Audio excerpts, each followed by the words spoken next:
Hello chess lovers, I have a very interesting game for you played by Magnus Carlsen against Andrew Tang. The game was played on chess.com and this was a rapid game. Carlsen's opponent is quite a strong player who is one of the best bullied and hyper-bullied players in the world. Let's see how the game went on. Carlsen started with knight f3, d5 by Tang, c4, e6, d4, knight f6, knight c3. We see the queen's gambit declined, 3 knights variation, bishop e7, bishop f4, black castles, e3, knight d7, c5, knight e4, rook c1, f5, h3 and c6. And now if we have a look at the position, we can see that black has a typical Dutch stonewall formation. Let's go on. b4, bishop f6, bishop d3, a5, a3, a takes b4, a takes b4, b5, white castles, rook e8, knight e2, bishop b7, rook a1, queen e7, knight e5, rook takes a1, queen takes a1, knight d2, rook d1, rook a8.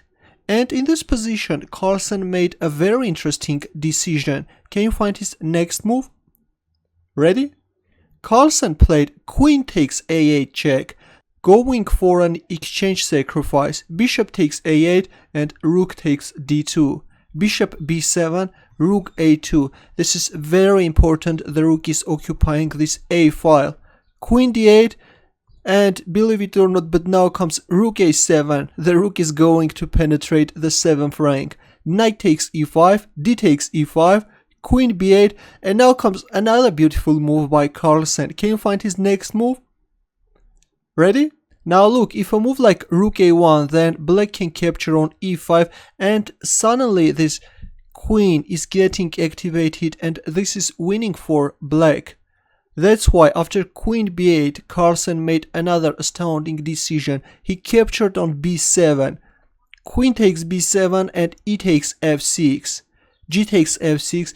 Now white has 3 pieces against a queen, but is this enough to win a game? Let's go on. Bishop d6, queen a6, knight d4, king f7, protecting the pawn on e6, bishop e2, and queen c8.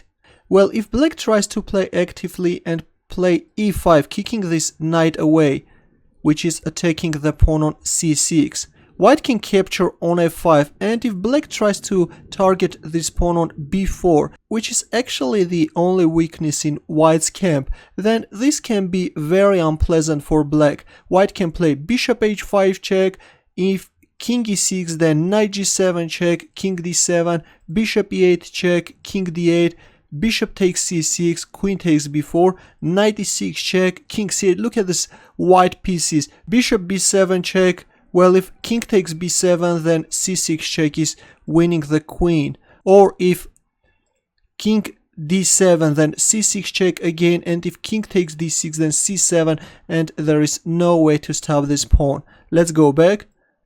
But instead, after bishop e2, we see queen c8, bishop h5 check, king g7, f4, queen d7. Black is just waiting. There is no way to get activated. And now comes the king. King is also joining the attack. King h6, g4, f takes g4, h takes g4, king g7, g5, f5, king g3, king g8, bishop e5, queen c8, g6, h takes g6, bishop takes g6, queen a6, king h4. Look at this white king. Queen a1, king g5. White is simply going to checkmate black king.